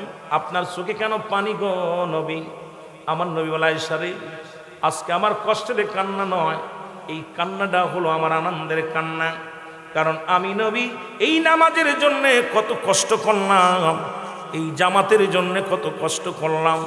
আমি নবী নামাজের জন্যে সাহাবীদেরকে দাওয়াত দিছি, কতই নামার উপর আক্রমণ হয়েছে, কত নির্যাতন সহ্য করেছি আমি নবী। এই নামাজের কথা বলার কারণে, এই মানের কথা বলার কারণে আমি নবী জর্জরিত হয়েছি, কষ্ট পেয়েছি। আজকে আমি দু চোখ ভরে দেখতে পারলাম, যাবার সময় আমার চলে যাওয়ার সময় আছে, আমি দু চোখ ভরে দেখতে পারলাম আমার উম্মতিরা জামাতে নামাজের মুসলমান জামাতে নামাজ আদায় করতেছে। আর একটু জোরে বলেন না মারহাবা। আমি নবী এটা আনন্দের কান্না যে আমি চলে গেলেও দুঃখ নাই, আমার উম্মতিরা সালাত আদায় করবে, শুধু একাকী নয় জামাতের সঙ্গে আদায় করবে। এই জন্য নবীর উম্মতিরা শুনে নাও, এই নামাজের প্রতি গুরুত্ব দিয়েছেন আমার নবীজি। নামাজের যত্নবান হও। নামাজ কাফের এবং মুসলমানদের মধ্যে পার্থক্য হলো সলাৎ, সলাৎ, সলাৎ। নামাজ মুসলমান শুনে নাও, কাফেরা নামাজ ছেড়ে দেয় আর মুসলমান নামাজ ধরে। সুতরাং এই নামাজের প্রতি গুরুত্ব আমাদের দরকার আছে কি না? তবে খেয়াল রাখা লাগবে, লা সালা কখন ইল্লা ব্যতীত হুজুর মানে হাজার নাজের কল মানে আত্মা, সলাৎ মানে নামাজ। খুব গুরুত্ব মুসলমান শুনে নাও, লা কখনো ইল্লা ব্যতীত হুজুর মানে হাজার নাজের কল মানে আত্মা, সলাৎ মানে নামাজ। এখন এই নামাজের মধ্যে আজকে নামাজ আপনার নামাজ হয়ে গেছে, আপনি বুঝতে পারবেন যখনই আপনার নামাজটা আল্লাহর দরবারে কবুল হয়ে গেছে, আপনি নিজেই বুঝতে পারবেন আজ থেকে আপনার চলাচলতে সব পরিবর্তন হয়ে যাবে। কথা বলার ধারণ বদলে যাবে, চলার ধারণ বদলে যাবে, ব্যবহার বদলে যাবে। কারণ আপনি বুঝতে পারবেন তখনই আপনার নামাজ কবুল হচ্ছে। কিন্তু আপনি নামাজও পড়েন, সুবরি চুরি করেন, নামাজও পড়েন মানুষের ফসল খাওয়ান, নামাজও পড়েন মিথ্যা বলেন, নামাজও পড়েন আবার মুসলমান নাতিরে বিয়ে করতে চান, নামাজও পড়েন বেগানা নারী নিয়ে গল্প করেন, নামাজও পড়েন মুসলমান অন্যায় করেন, নামাজও পড়েন কম বেশি করেন। তার মানে বুঝবেন আপনি সারা জীবন নামাজ পড়তেছেন, এই নামাজ রব্বে কারিমের দরবারে কবুল হয় নাই। আপনার নামাজটা কবুল হবে আপনি নিজেরটা নিজে অনুভব করবেন। যখন নামাজ কবুল হয়ে গেছে আপনার পাটা একটু জোরে জমিনের মধ্যে পড়বে না, কোনোদিন কোনো বেগানা নারীর দিকে আপনার চোখ যাবে না, দুনিয়ায় কোনোদিন অন্যায় মাথা নত করবেন না। দুনিয়ার যুবক, এই দুনিয়ার মধ্যে মুসলমান জীবন দিয়া দিবেন, তবু মুসলমান ঈমান দিবেন না। এই জন্য নামাজ আপনার কবুল হয়েছে নিজে আপনি বুঝতে পারবেন। এই জন্য বাবারা আমি আপনাদেরকে বলে যাই, লা কখনো ইল্লা ব্যতীত হুজুর মানে হাজির নাদের কল মানে আত্মা, সলাত মানে নামাজ। ওই নামাজে আল্লাহর মিরাজ হয়, আল্লাহর সঙ্গে দিদার হয়। যে নামাজ দুনিয়ার সব কিছু ছেড়ে দিয়া, দুনিয়ার সমস্ত দুনিয়াবি ছেলে মেয়ে সংসার পরিবার পরিজন সব কিছু একাকার করে ফেলে দিয়া রব্বে কারিমকে প্রভু বানাইয়া, এ মুসলমান শুনে নাও, একাকার ভাবে সিজদা যখন করতে পারবেন তখনই মনে করবেন আপনার সলাত, আপনার নামাজ এইবারে আল্লাহ কবুল করে নিছে। নামাজ আয়া স্যান্ডেলের চিন্তা, নামাজ আয়া ছেলের চিন্তা, নামাজ আয়া বিবির চিন্তা, নামাজ আয়া ব্যবসার চিন্তা, নামাজ আয়া দোকানের চিন্তা, এই চিন্তা করবেন আর সিজদা মারতে মারতে কপাল ছুঁড়ে ফেলবেন। খোদার কসম করে বলি কপালে দাগ পড়বে, হাঁটুর মধ্যে দাগ পড়বে। এই নামাজ আপনাকে কিয়ামতের ময়দানে রব্বুল আলামিন ছুঁড়ে মারবে, আপনার মুখের ভিতরে ছুঁড়ে মারবে। রুকু সিজদা করতে পারবেন না বাবারা আমার। আল্লাহ রব্বুল আলামিন দিদার যদি পাইতে হয়, রব্বুল আলামিনের সান্নিধ্য যদি লাভ করতে হয়, যদি জান্নাত পেতে হয়, ওই নামাজটা পড়তে হবে যে নামাজে আমার রব্বুল আলামিন খুশি থাকবে। জোরে বলেন ঠিক কি না? নামাজ পড়তে পড়তে কপাল ছুলে ফেলেছে, পরিবর্তন হয় না মানুষের, এখনো চরিত্র পরিবর্তন হয় না। বড় কষ্ট, মুসল্লি ভারছে ঈমান বাড়ে নাই। মসজিদে আপনার নামাজ আপনি নিজেই বলতে পারবেন। এই জন্য কিছুদিন আগে একটা গান শুনছিলাম, যদিও আমি গান জায়েজ করতেছি না, বলতেছি না, তবু একটু কথাটা মনে পড়ে গেল। নামাজ হইল না রে তোর, নামাজের লইলি না খবর, ও মন পড়লি নামাজ ধরলি নামাজ সারা জীবন ভোর, ও তুই পড়লি নামাজ ধরলি নামাজ সারা জীবন ভোর। নামাজ হইল না রে তোর, নামাজের লইলি না খবর, নামাজ হইল না রে তোর, নামাজের লইলি না খবর। মসজিদে আজান পড়িলে সবার আগে যাও, নামাজ শেষে বাইর হইয়া সুদের টাকা খাও, নামাজ হইল না রে তোর। নামাজের লইলি না খবর, নামাজ হইল না রে তোর। নামাজের ঠিক কিনা? নামাজের ভিতরে তোমায় মশায় কামড় দিলে, মশা তুমি আগে মারো, রুকু সেজদা ফেলে নামাজ হইল না রে তোর। নবীর সাহাবীরা নামাজের মধ্যে তীর লাগছে। এই আলেমরা, রাসূলুল্লাহ নামাজে, সাহাবীরা নামাজ দাঁড়াইছে, নামাজে এত মজা লাগছে, 2 রাকাত নামাজের মধ্যে রাত কাটা দিছে আমার নবীজি। এই নামাজের মধ্যে যখন দাঁড়িয়েছে, কাফেররা তীর মারছে, পুরো তেরে পার ওপার হয়ে গেছে। যখন আর একটা তীর লাগবে চিন্তা করছে, আমি যদি মারা যাই তাহলে আমার নবীর আক্রমণ করবে। আমার নবীজি মুসলমান সঙ্গে সঙ্গে নামাজ ছেড়ে দিছে। সাহাবীরা, আমার নবী বলেন, তোমাকে তীর মারলো, তুমি টের পাও না? বলি, ইয়া রাসূলুল্লাহ, ইয়া হাবিবাল্লাহ, খোদার কসম করে বলি, নামাজে আমি এত মজা পাচ্ছিলাম, নামাজ যখন সূরা পড়তেছিলাম, যখন কেরাত পড়তেছিলাম, এত মজা পাচ্ছিলাম, আমি রব্বে কারিমের সঙ্গে একবারে মুসলমান আমি ভাবে মিলে গিয়েছিলাম। দুনিয়ার মধ্যে আমার জীবনটা যদি চলে যেত টের পাইতাম না, শুধু যদি আপনি ঘরের মধ্যে না থাকতেন, কারণ কাফেরের আক্রমণ করবে এই ভয়ে আমি নামাজটা ছেড়ে দিছি, নাই জীবনটা গেলেও আমি নামাজ ছাড়তাম না। এরে কয় নামাজ, এর নামাজের ভিতরে তোমায় মশায় কামড় দিলে, মশা তুমি আগে মারো, মশা তুমি আগে মারো, রুকু সেজদা ফেলে নামাজ হইল না রে তোর। নামাজের লইলি না খবর, নামাজ হইল না রে তোর। নামাজের লইলি না খবর, ও মন পড়লি নামাজ ধরলি নামাজ সারা জীবন ভর, ও তুই পড়লি নামাজ ধরলি নামাজ সারা জীবন ভর, নামাজ হইল না রে তোর। নামাজের লইলি না খবর, পাঞ্জামি পায়জামা বাইরে সবই তোমার সাদা, রুহুল আমিন কয় তিল পরিমাণ লাগলে মনে কাদা, নামাজ হইল না রে তোর। নামাজের লইলি না খবর। জোরে বলেন ঠিক কিনা? আরো জোরে বলেন ঠিক কিনা? এ নামাজ পড়ে হবে কি? যে নামাজে মওলার দিদার না হয়, যে নামাজে চুরি ঠেকাতে পারে না, যে নামাজে গিবাত ঠেকাতে পারে না, যে নামাজে মিথ্যা মামলা অগ্নির বিরুদ্ধে মামলা করা ঠেকাইতে পারে না, যে নামাজে মুসলমান বেগানা নারী দেখা ঠেকাতে পারে না, যে নামাজ অশ্লীল কাজ থেকে ঠেকাইতে পারে না, যে নামাজে দুনিয়ার দুর্নীতি দূর করতে পারে না, যে নামাজে আপনার দুনিয়া ছাড়তে পারেন না, এই নামাজ পড়ে হবে কি? বাল্হুয়া খিলাফ। দুনিয়াটা হলো পচা দুর্গন্ধ মরি, মানুষের চরিত্র হলো কুকুরের চরিত্র। কুকুর যেমন মরি পাইলে খুশি হয়, এই মানুষগুলো সম্পদ পাইলে খুশি হবে। এই জন্য দেখেন নামাজের ভিতরেও দুনিয়ার দিকে ঝুঁকে যায়। জোরে বলেন ঠিক কিনা? রাসূল এমনি বলে নাই বাল্হুয়া খিলাফ। রাসূল এই সে 1400 বছর আগে বলে গেছেন। এই কথাগুলো এত মজার কথাগুলো, আমার খুব আনন্দ লাগে কথাগুলো যখন একটু গবেষণা করি, চিন্তা করি, কথাগুলো যে বলে গেছে, এই কথাগুলোতে একটা এদিক ওদিক যাচ্ছে না, সব একদম একটা একটা করে সব হক করে সত্য হবে। কারণ আমার নবী মিথ্যা বলে যায় নাই। জোরে বলেন ঠিক কিনা? আজকে নামাজি বাড়ছে, মসজিদ বাড়ছে। আগে মসজিদ ছিল কাঁচা, ইমান ছিল পাকা, এখন মসজিদ হয়েছে পাকা, মুসল্লিদের ইমান একেবারেই পাকা। কথা কয় না কেন? এখন এত সুন্দর টাইলস করা, ভিতরে এসি লাগানো, এরপরে আপনার ফ্যান লাগানো, তাও মুসল্লিরা টেকে না। আর আগে পাখা ছিল না, কিছু ছিল না, নামাজে ঘেমে গা কাপড় ভিজে গেছে, মানুষ তবু তসবি পড়া থেকে বন্ধ করে নাই। আল্লাহর দরবারে সিজদায় লুটে পড়ছে। মানুষগুলো এত কষ্টের মধ্যেও রব্বে কারিমকে গোলাম হিসেবে, রব্বে কারিমের গোলাম হিসেবে এই বান্দা মাথা লুটিয়ে পড়ছে আল্লাহর দরবারে সিজদা দিতে। জোরে বলেন ঠিক কিনা? কিন্তু সব পরিবর্তন হয়ে গেছে, সব ডিজিটাল করতেছি। ডিজিটাল করতে করতে জীবনটা শেষ। জাহান্নামে যাওয়াটা আমরা মনে করি সহজ করে ফেলতেছি। এ আমার ভাইয়েরা, আমার বন্ধুরা, আমার রব্বুল আলামিন আপনাকে আমাকে যে দুনিয়ার মধ্যে পাঠাইলেন তার গোলামি করার জন্য। গোলাম শোনে না, গোলামের গোলামি করা এই দায়িত্ব আপনার আমার ভিতরে। কারণ রব্বে কারিম যখন তামাম পৃথিবী সৃষ্টি করলেন, আপনাকে আমাকে সামনে নিয়ে, আপনি আমি ছিলাম, সমস্ত রুহের জগৎ ছিল। রব্বুল আলামিন ডাক দেবার আলাস্তুবি রব্বিকুম, আমি কি তোমাদের রব নয়? আমি কি তোমাদের প্রভু নয়? এই যে কত সুন্দর মজার বিষয়, এইবার বুঝবেন, এইবার বুঝে নেবেন কেন গোলামি করবেন না। গোলামি করার পিছনে একটা কারণ আছে। আপনি স্বীকার করেছেন যখন আপনি একজনের মেয়ে বিয়ে করবেন, যখন আপনার প্রতি কবুল করবে, যখন এজাব কবুল হয়ে যাবে, তখন তো আপনার হুকুম মানা লাগবে, আপনার কাছে থাকা লাগবে, আপনার সংসারের কাজ করা লাগবে। তদ্রূপ রব্বে কারিম যখন আপনাকে আমাকে দুনিয়ার মধ্যে যখন পাঠাবে, এই রুহের জগৎকে সামনে নিয়ে আল্লাহ বলেন, আমি কি তোমাদের রব নই? আমি কি তোমাদের প্রভু নই?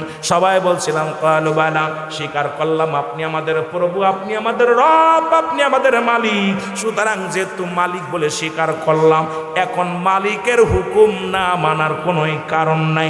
অবশ্যই অবশ্যই মালিকের হুকুম মানতে হবে। জোরে বলেন ঠিক কি না? বাঁচার মতো পথ নাই। আপনি কথার কথা, আপনাদের মধুখালী মিল, টেস্ট কৃষি মিল, জনের আখের মিল, চিনির মিল, এই চিনের মিলে যারা চাকরি করে, এখন চাকরি কর্মচারী যে কাজ, এই কাজ যদি না করে মালিক কি বেতন দিব? কথা বলেন, বেতন দিব? ইমাম সাহেব যদি নামাজ না পড়ায়, আমাদের যে কমিটি আছে টাকা দিব? কথা বলেন না কেন, দিব? এই জন্য আমার বাবারা, আল্লাহ রাব্বুল আলামিন তো একবারে ডাইরেক্ট বলছে, আমি কি তোমাদের রব? সব রুহের জগৎ মাথা নত করে আসে। আল্লাহ কালাস্তু বিরব্বিকুম, আমি কি তোমাদের রব না, প্রভু না? সব বাক্যে এক বাক্য বলেছিলাম ক্বালু বালা, স্বীকার করলাম আপনি আমাদের রব, আপনি আমাদের মালিক, আপনি আমাদের আইনদাতা, আপনি আমাদের বিচারদাতা, আপনি আমাদের রিজিক দাতা, আপনি আমাদের সব কিছু এক বাক্যে স্বীকার করছি। এখন রব্বে কারিমের যদি গোলামি না করি, যদি আমার আল্লাহর যদি হুকুম না মানি, আমার রব কি আমাকে রাখবে না বাদ দিবে? কথা বলেন, বাদ দিবে? কোথায় দিবে? আল্লাহ বলে বিসমিল্লাহির রাহমানির রাহিম, উইদ্দাতু লিল কাফিরিন। আল্লাহ বলে বেঈমান যারা, কাফের, অস্বীকার করলো যারা, এদের জন্য আমি আল্লাহ রেখে দিলাম একটা নয়, দুটি নয়, সাতটা জাহান্নাম। কয়টা জাহান্নাম? জোরে বলেন কয়টা? কিরা কিরা যাবেন একটু হাত তুলে দেখান দি। একটা লোক নাই। কেমন কিপটে মানুষ, একটাও জান্নাতে যাইতে চান না, জান্নাতে যাইতে চান না কেউ। তাহলে আল্লাহর হুকুম মানতে হবে। কথা বলেন, মানতে হবে। এ আমার ভাইয়েরা, আমার বন্ধুরা, আমার গভীর মনোযোগ। যদিও যে কথাগুলো বললাম, আমার নবীজি বললেন, তোমরা কেউ কি কবুল হজের সওয়াব পাইতে চাও, এই নামাজের মধ্যে নিয়ে আলোচনা যদি করি, রাত কেটে যাবে। সলাৎ সলাৎ সলাৎ। কারণ ওই বললাম, এই ৮০-৮২ বার তাগিদ দিয়েছে আল্লাহ রাব্বুল আলামিন নামাজের বিষয় নিয়ে। আমার ভাই বলছে, ভাই একটু আব্বা মার কথাও বলবেন। আব্বা মার হক ওই পৃথিবীর মধ্যে 14টা। কয়টা? জোরে বলেন কয়টা? আর একটু জোরে বলেন কয়টা? আব্বা মার প্রতি হক আছে কয়টা? কয়টা? আর আসতে না জোরে কইবেন। 14টা হকের ভিতরে মুসলমান এন্তেকালের পরে হলো 7টা। দুনিয়ায় জীবিত থাকতে 7টা। আজকে যারা আব্বা মা হারায় ফেলেছি, একটু হাত তুলে দেখান দে কাদের আব্বা মা দুনিয়ার মধ্যে নাই। বাবা মা হারারে, আব্বা মা হারা মানুষগুলো এখানে বসে আছে। আল্লাহ রব্বুল আলামিন আমাদের যাদের আব্বা নাই, মা নাই, নবীজি বললেন হাতটা নামায় ফেলেন। নবীজি বললেন, সাহাবীরা রে, তোমরা কেউ কি কবুল হজের সওয়াব পাইতে চাও? সাহাবীরা বলে, ইয়া রাসূলুল্লাহ, ইয়া হাবিবাল্লাহ, কে বানা চায়? আমার নবী বলেন, সাহাবীরা রে, তোমাদের বাড়িতে যাদের আব্বা আছে, মা আছে, বাড়ি যা শুধু একবার সালাম দিবা, আসসালামু আলাইকুম। তোমার আমল নামে একটা কবুল হজের সওয়াব লেখা হয়ে যাবে। বাবা মার মুখের দিকে তাকাইলে, ও যুবক, বাবা ডাক দিছে আমিরুল, বাবা ডাক দিছে রুহুল আমিন, বাবা ডাক দিছে শহীদুল ইসলাম, শুধু মুখের দিকে তাকাইবেন, একটা করে কবুল হজের সওয়াব লেখা হয়ে যাবে। আমার নবীজি বললেন, খালি আব্বার মুখের দিকে, মার মুখের দিকে মায়ের নজরে তাকাবা, তোমার আমল নামে একটা করে কবুল হজের সওয়াব লেখা হয়ে যাবে।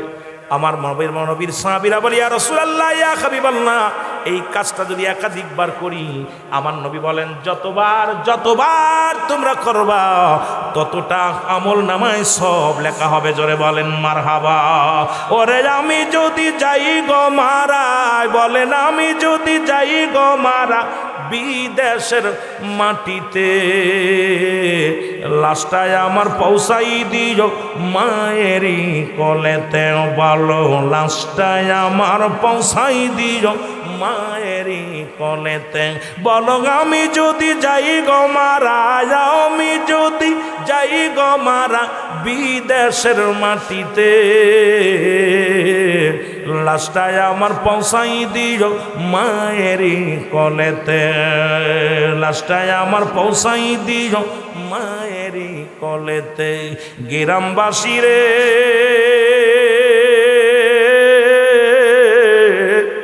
একটা দাবি যায় তোদের কাছে করে, ও মহল্লাবাসী রে,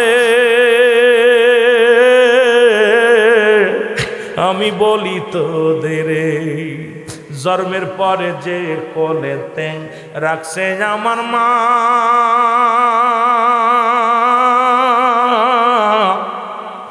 সেই মারে না দেখাইয়া আমার দাফন দিও না, আমার দাফন দিও না। জন্মের পরে যে কোলেতে রাখছে আমার মা,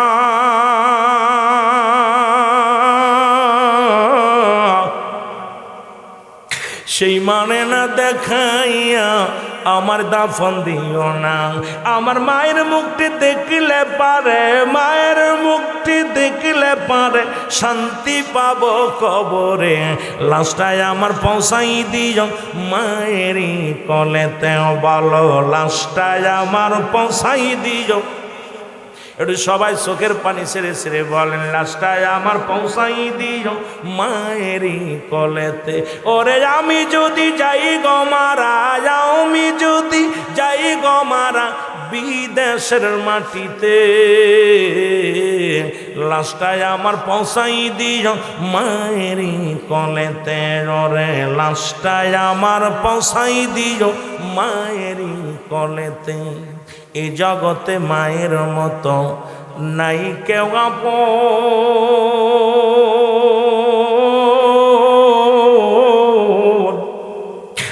আমার দরদি মার না দেখায়া তোরা করাস না কাফন, তোরা পড়াস না কাফন। এই জগতে বাবার মতো নাই কেউ আপন, সেই মা বাবার না দেখায়া তোরা পড়াস না কাফন, আমার পড়াস না কাফন। আমার বাবা মায়ের মুখটা দেখলে পারে, আমার মায়ের মুখটি দেখলে পারে শান্তি পাবো কবরে, লাশটায় আমার পৌঁছাই দিও মায়েরই কলেতে, বলো লাশটায় আমার।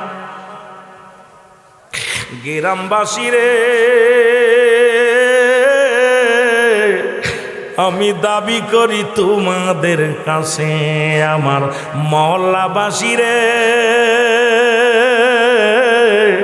আমি জানাইলাম তোমাদের, এই জগতে মায়ের মতো নাই কেউ আপন।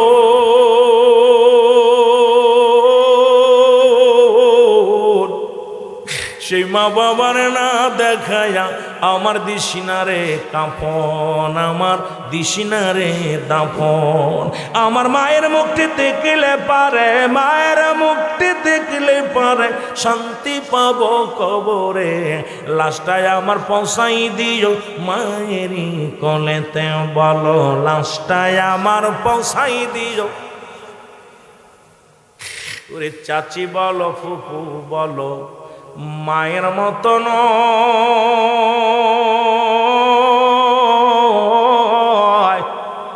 চাচা বলো আর ভাই বলো, বাবার মতো নাই, তোমার বাবার মতো নয়।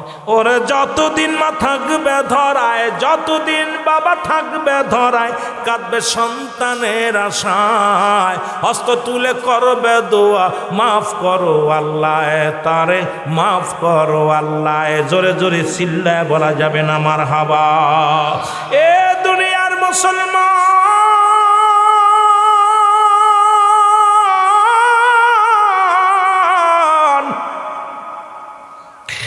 নবী বলেন তোমাদের যাদের আব্বা মা আছে রে, সালাম দিবা, আমল নামায় এই নেকি হবে। সাহাবীদের চোখে পানি, সাহাবীরা কান্দে। অনেক সাহাবী বলে, ইয়া রাসূলুল্লাহ, ইয়া হাবিবাল্লাহ, এটা যদি একটা সপ্তাহ আগে জানতে পারতাম। নবী সাহাবীরা আমল নিয়ে প্রতিযোগিতা করতেন। নবী গো, 3 দিন আগে মারে হারায়া ফেলেছি, 1 সপ্তাহ আগে বাবারে হারায়া ফেলেছি, 1 মাস আগে বাবারে চির বিদায় করে দিছি। ইয়া রাসূলুল্লাহ, ইয়া হাবিবাল্লাহ, নবী গো, এই দুনিয়ার মধ্যে আমাদের মাও নাই, আমাদের বাবাও নাই। আরে আমার নবীও কান্দে, জিবরিল ও আমার সাহাবীরা রে, আমিও নবী এতিম, আমিও নবীর মা নাই বাবা নাই রে মুসলমান শুনে নাও। আল্লাহ কয় জিবরিল তাড়াতাড়ি যাও আমার হাবিবরে জানায়া দিয়ে যাও, যাদের আব্বা মা দুনিয়ার মধ্যে নাই তাদের জন্য তারা যেন এই দোয়া করে পড়েন, রব্বি রাহমহুমা কামা রব্বায়ানি সগীরা। সবাই একটু আমার সাথে পড়েন, রব্বি রাহমহুমা কামা রব্বায়ানি সগীরা। আমার আগের বক্তা একটা দোয়া করেছিল, আদম নবীর দোয়া। আল্লাহ পাক জানা দেয়, আদম দোয়া করে বলে, রব্বানা জালামনা আনফুসানা ওয়া ইল্লাম তাগফির লানা ওয়া তারহামনা লানাকুনান্না মিনাল খাসিরিন। কারণ আদম নবী যখন 340 বছরে যখন কেঁদেছিল অজানা নামে, এই দোয়া করেছিল, আমার রব আমার আল্লাহ, আমি জালিমদের অন্তর্ভুক্ত গেছি, আমারে তুমি ক্ষমা করে দাও। আর আমার নবীরে আল্লাহ পাক জানিয়ে দেয়, জিবরিল যাও যে বলো, এ আমার রব, এ আমার প্রতিপালক, আমার আল্লাহ, আমার আব্বা মার সগীরা গুনাহ মাফ করে দাও, কবিরা গুনাহগুলো মাফ করে দাও, জানা অজানা গুনাহগুলো মাফ করে দাও। আল্লাহ আমার আব্বা মার জীবনের সব গুনাহগুলো তুমি মাফ করে দাও। আজকে আমরা সন্তান হইয়া, এ যুবক, ও যুবক,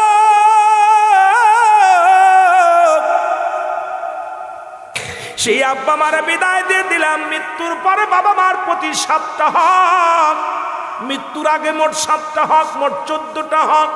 এই 14টা হক যদি আদায় না করো তুমি দায়ী থাকবা রে মুসলমান। আজকে যারা আব্বা মা হারায়া ফেলেছেন তাদের জন্য আগে দিয়ে আসি। প্রথম মুসলমান শুনে নাও, শুনে নাও, 7টা হক আব্বা মার জন্য আদায় করবেন যারা আব্বা মা হারায়া ফেলেছেন। নাম্বার ওয়ান হলো মুসলমান, তাদের জন্য মাগফিরাত কামনা করো, সদা সর্বদাই মাগফিরাত কামনা করবেন আব্বা মার জন্য। ও যুবক, সদা সর্বদাই মাগফিরাত কামনা করবেন। 2 নাম্বার, তাদের জন্য সব রেসানি করবেন, যখনই সুযোগ পাবেন তাদের জন্য সব রেসানি করবেন। রব্বি কারীম, আব্বা মার গুনাহগুলো মাফ করে দাও, আমার আব্বা মা দুনিয়ার মধ্যে নেই। 2 নাম্বার হলো তাদের জন্য মুসলমান সব রেসানি করতে হবে। 3 নাম্বার হলো তাদের শরীয়ত মোতাবেক ওসিয়াত পূরণ করা লাগবে। এই দুনিয়ার মধ্যে ওসিয়াত করে গেছে, এগুলো পূরণ করা লাগবে, পালন করা লাগবে। আপনি কেমন ছেলে, ও বাবা, অনেক বাবা মা দুনিয়া থেকে চলে গেছে, সন্তানের এগুলো আদায় করি না। মুসলমান 3 নাম্বার হলো তাদের ওসিয়াতগুলো পালন করতে হবে। 3 নাম্বার, 4 নাম্বার মুসলমান শুনে নাও, তাদের দিনাদায়কগুলো পরিশোধ করতে হবে। যদি দিনাদায়ক থেকে থাকে মুসলমান, এগুলো আপনার পরিশোধ করতে হবে। 5 নাম্বার হলো যুবকেরা শুনে নাও, ও মুসলমান শুনে নাও, শুনে নাও, তার আত্মীয় স্বজন, আব্বা মায়ের আত্মীয় স্বজন যারা আছে তাদের সঙ্গে যোগাযোগ রাখতে হবে। মুসলমান তাদের সঙ্গে তাদের ভালোবাসতে হবে। ও মুসলমান শোনো, আমাদের যুগে এখন আব্বা মরে গেলে বাবার চাচা, আমাদের যে চাচা আছে তার চিনি না। 3 তলায় বাস করো, চাচাই ভিক্ষা করে খায়, চাচাই ভ্যান চালায় খায়। এরা তুই চাকরি করো, তুই টাকার মালিক। ও যুবক, তোর বাবার ভাই ভালো নাই রে, তোর মার বোন ভালো নাই, তোর এই টাকা পয়সা হবে কি? বাবা মা আর আত্মীয় স্বজনের সঙ্গে ও মুসলমান যোগাযোগ রাখতে হবে। ভালো মুসলমান শুনে নাও, 6 নাম্বার, বাবা মায়ের আত্মীয় স্বজনের যারা আছে তাদের সাহায্য সহযোগিতা করা লাগবে। এখন আমাদের যুগে এখন মুসলমান এইটা দেখবেন ঘরে ঘরে হয়ে গেছে। মা মারা গেলে খালার যত আত্মীয় স্বজন আছে তাদের চিনি না, যারা বাবার বাবা মারা গেলে বাবার আত্মীয় স্বজন যারা আছে তাদের চিনি না। তোর বাবা মা কবরে শুয়ে কষ্ট পাবে রে যুবক।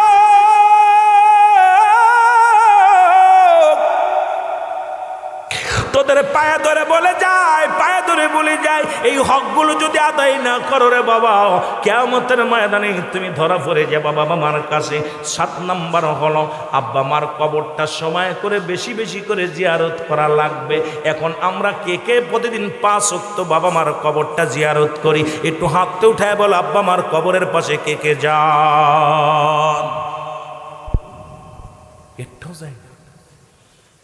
কোন এলাকায় এলাম রে, কাম সারছি। সপ্তাহে একদিন কে যান? সপ্তাহে একদিন।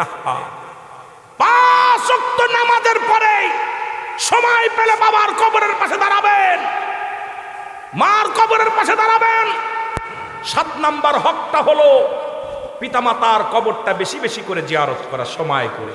আপনি চাকরি করেন, 1 সপ্তাহ পরে বাড়ি গেছেন, একদরই মার কবরের কাছে চলে যান, বাবার কবর উজু করে নামাজটা শেষ করে আব্বা মার কবরের পাশে দাঁড়ায় চোখের পানি ছেড়ে কাঁদেন, রব্বির রহমহুমা কামা রব্বায়ানি সগীরা। দোয়া পর্যন্ত আল্লাহ শিখিয়ে দিছে। আপনি 5 ওয়াক্ত নামাজ পরে সুযোগ পাইছেন, মসজিদে গেছেন, আব্বার কবর, আহা হাত উঠায় দেন, বসে পাকলাম ফাতিহা শরীফ, কয়বার দুরূদ শরীফ ইস্তিগফার পড়েন, 2 বার সূরা ফাতিহা, 1 বার সূরা ফাতিহা পড়েন, সূরা ইখলাস 3 বার পড়েন, দুরূদ শরীফ কয়বার পড়ে। এ মুসলমান, কয়েকবার কিছু পড়ে আল্লাহর দরবারে হাত উঠায় দেন। আব্বা মা শুয়ে আছে, আমাদের থুয়া টিম বানায় চলে গেছে, তাদের জন্য দোয়া করার দরকার আছে কিনা? আরো জোরে বলেন আছে কিনা? এই 7টা হক। তা আমি দেখলাম আপনার এই হকগুলো আদায় করেন না। অনেকে দেখা যায় বছরে অনেকে কপাল পোড়া সন্তান আছে, এই কপাল পোড়া সন্তানেরা ইমাম সাহেবরা, ইমাম সাহেব হুজুর আমার আব্বার কবর কোনটা? কয় না রে, ওইটা আমার আব্বার কবর না। তার মানে 1 বছর ওর আব্বার কবরের পাশে আসে নাই, 1 বছর ওর মার কবরের পাশে আসে নাই। আহা, তাদের বাড়ি, তাদের ঘর, তাদের জমাজমি বাস করো, তাদের রক্তে তুমি দুনিয়ার মধ্যে আসছো, আর তাদের সঙ্গে নাফরমানি করো। বাবা তুমি যখন কবরে চলে যাবা 3টা জিনিস কাজে লাগবে। নাম্বার 1 নেক আমল, নাম্বার 2 সদকায়ে জারিয়া, নাম্বার 3 হলো নেককার সন্তান। এমন সন্তান দেখে গেছে ফ্রি ফায়ার খেলে আর অনলাইনে গেম খেলে, অনলাইনে এখন জুয়া খেলে। এই জুয়ারিরা এগুলো খেলতেছে বয়া বয়া, কিন্তু আব্বা মার পাশে দাঁড়ানোর সুযোগ পাচ্ছে না। আহা, এসিতে কষ্ট থাকে। রাসূল পাক সাল্লাল্লাহু আলাইহি সাল্লাম প্রথম জীবনে নিষেধ করেছিল তোমরা বেশি কবর জিয়ারত করো না, মাজার জিয়ারত করো না। শেষ জীবনে নবী বারবার তাকে তোমরা বেশি বেশি করে কবর জিয়ারত করো, মাজার জিয়ারত করো। কারণ কোনো ব্যক্তি যখন কবরের পাশে দাঁড়িয়ে যায় তখন তার ভিতর থেকে অহংকার দূর হয়ে যায়, অহমিকা দূর হয়ে যায়, ভিতরে কি করে দুনিয়াবি চিন্তা দূর হয়ে যায়, পরপালের কথা চিন্তা এসে যায়। যখন আপনি একটা কবর পাশে দাঁড়াবেন, কবর পাশে দাঁড়ায় চিন্তা করুন, আল্লাহ এর ভিতরে কেমনে আছে আমার আব্বা জান, এর ভিতরে আমার মা কেমনে আছে, এই 2 মাস কেমনে আমার মা ঘুমাতেছে, এই 1টা সপ্তাহ আমার মা বাবা কেমনের মধ্যে আছে, আমি কেমনে থাকবো, 1টা ঘন্টা আপনি কবরের ভিতরে কেমনে থাকবেন, 1টা সেকেন্ড আপনি কেমনে থাকবেন, এই চিন্তা যখন এসে যাবে। এই জন্য নবীজি বলছে তোমরা বেশি বেশি কবরের পাশে যাও। কিন্তু কপাল পুরা আমরা, আব্বা মা মরে যাওয়ার পর বছরকে বছর চলে যায়, মাসকে মাস চলে যায়, আব্বা মার খবর নেই না। কপাল পুরা, জোরে বলেন ঠিক কি না? মহব্বতের সঙ্গে দুরূদ শরীফ পড়ুন, আল্লাহুম্মা সাল্লি আলা সাইয়্যিদিনা মুহাম্মদ। আরো জোরে বলেন, আল্লাহুম্মা সাল্লি আলা সাইয়্যিদিনা আর নবিয়ানা শাফিয়ানা মাও। আর একটু জোরে বলেন, আল্লাহুম্মা সাল্লি আলা সাইয়্যিদিনা আর নবিয়ানা শাফিয়ানা মাও।